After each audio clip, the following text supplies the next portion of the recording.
கிறிஸ்துவுக்குள் அன்பானவர்களே, கர்த்தருடைய நாமத்தில் உங்களை மகிழ்ச்சியோடு வாழ்த்துகிறேன். கர்த்தர் உங்களோடு இருப்பாராக, உங்களை ஆசீர்வதிப்பாராக. சீர்வருவோம், சிகரந்துடும். ஒரு குறிப்பிட்ட திருச்சபையில் இரவு ஜெபம் நடந்ததாம். இரவு ஜெபத்தில் கூடி வந்தவர்கள் ஜெபிக்கும்படியாக பல ஜெப குறிப்புகளை வைத்தாரலாம்.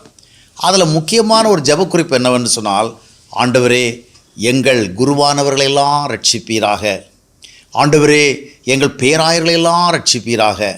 நம்முடைய குருவானவர்களுக்காக, நம்முடைய பேராயர்களுக்காக, நம்முடைய திருச்சபை நிர்வாகிகளுக்காக, அவர்களை ரட்சிப்பிற்காக நாம் ஜெபிப்போம் என்று சொல்லி அந்த ஜெபக்குறிப்பிலே வைத்திருந்தார்களாம். சரியான ஜெபக்குறிப்பு தான், குறை சொல்ல ஒன்றுமே இல்லை.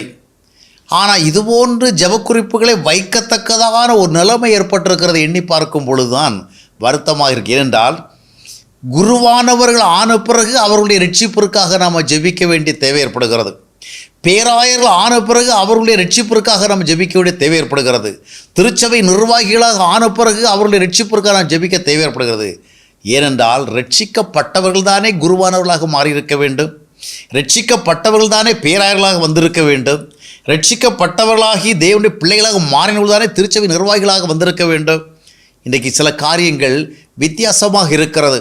இன்றைய திருச்சபைகளை பார்க்கும் பொழுது பல பேராயர்களே ரட்சிப்பின் அனுபவம் இல்லாதவர்கள், ஒரு அமைப்பை நடத்துகிறவர்களாக, ஒரு பெரிய ஒரு நிர்வாகத்தை பண்ணுவர்களாக இருக்கிறார்கள் என்று கர்த்தருடைய ஊழியம் இது, கர்த்தருக்கேற்ற விதமான ஆவியோடு நாம் செயல்பட வேண்டும் என்ற உணர்வு அநேகருக்கு இல்லை.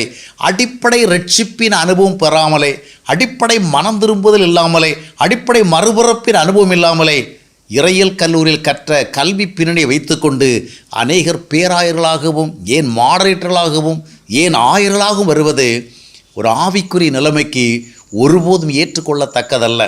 ஒரு கிறிஸ்தவர் ஒரு சாதாரண ஒரு பிலிவர் லைஃப்பிலிருந்து ஆரம்பிக்கின்ற பொழுது கூட ரட்சிப்பின் அனுபவம் வேணும். ஒரு திருச்சபைக்கு வருவதற்கு முதலாவது என்ன வேண்டும் என்றால் சால்வேஷன் எக்ஸ்பீரியன்ஸ். இதைத்தான் அப்போஸ்தலர் நடவடிக்கைகள் 2ஆம் அத்தியாயத்தினுடைய கடைசி வசனத்தில் பார்க்குறோம். கர்த்தர் சபையில் யாரை சேர்த்தாருன்னா ரட்சிக்கப்பட்டவர்களை.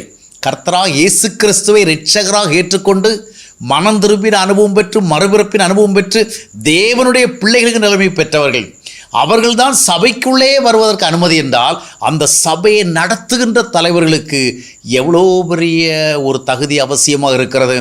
இன்றைய கிறிஸ்துவ உலகத்தில் ஆயர்களுக்காகவும், பேராயர்களுக்காகவும், பெரிய திருச்சபை நிர்வாகிகளுக்காகவும் அவர்களுடைய மனம் திரும்புதலுக்காக ஜெபிக்கிற ஒரு சூழல் ஏற்பட்டது வேதனைக்குரிய ஒன்றாக இருக்கின்றது.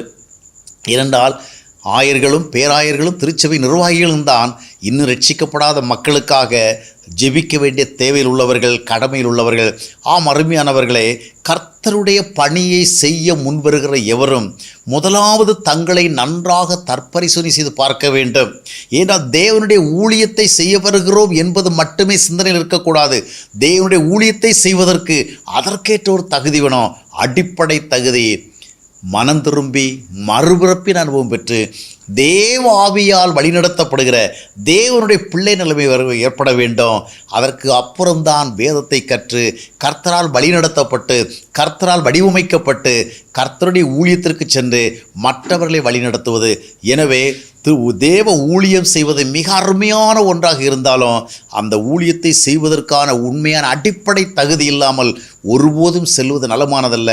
அது திருச்சபைக்கும் இழுக்கானது, அது தேவனுடைய பார்வையில் சரியற்றது. எனவே மனம் திரும்பின அனுபவத்தையும் மறுபடியும் பிறந்த அனுபவத்தையும் தேவனுடைய பிள்ளைகளாக பிறந்த அனுபவத்தையும் அடிப்படையில் உறுதிப்படுத்தி கொண்டுதான் எந்த ஒரு அடுத்த நடவடிக்கை செல்ல வேண்டும் என்பதை மனதிலே வைத்து நாம் செயல்படுவோம். கர்த்தர் தாமே நம்மை வழி நடத்துவாராக.